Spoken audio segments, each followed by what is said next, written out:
अस्सलामुअलैकुम। आज हम बना रहे हैं करेले की सब्ज़ी इमली के साथ, रिच ग्रेवी के साथ। बहुत ही लजीज और जायकेदार बनती है। करेले हमने पाव किलो लिए हैं। 1 चम्मच तिल, 1 चम्मच ड्राई कोकोनट पाउडर, 1 चम्मच धनिया पाउडर, आधा चम्मच गरम मसाला और आधा ही चम्मच ज़ीरा पाउडर, लाल मिर्च का पाउडर और हल्दी। थोड़ी सी इमली ली है, जितना कि आप खटाई खाना पसंद करते हैं। करेले कट करके हमने धोकर साफ़ कर लिए हैं और अगर आप चाहें तो इन्हें उबाल कर इसका कड़वापन निकाल सकते हैं, लेकिन अगर ऐसे ही पकाए जाएं तो भी बहुत जायकेदार बनते हैं। इसलिए हमने इसे सिर्फ नमक के पानी में धोया है। ऑयल में हमने बड़ी सौंफ, ज़ीरा और मेथी दाना और कलौंजी थोड़े थोड़े से चुटकी भर दाने निकाल लिए हैं और इसे ऑयल में सौते कर रहे हैं।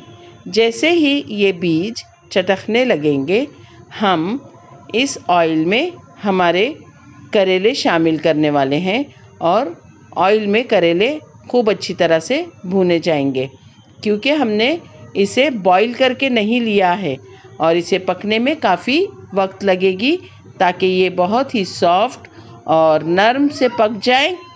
इस हद तक हमें इसे मसालों के साथ, ऑयल के साथ भूनकर पकाना है।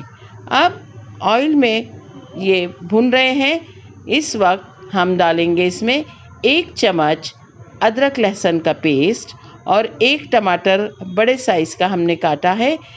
इसके साथ भी हम इसे खूब अच्छी तरह से भूनने की कोशिश करेंगे ताकि ये गलने लग जाए। नमक आप अपने जायके के मुताबिक इसमें शामिल करेंगे।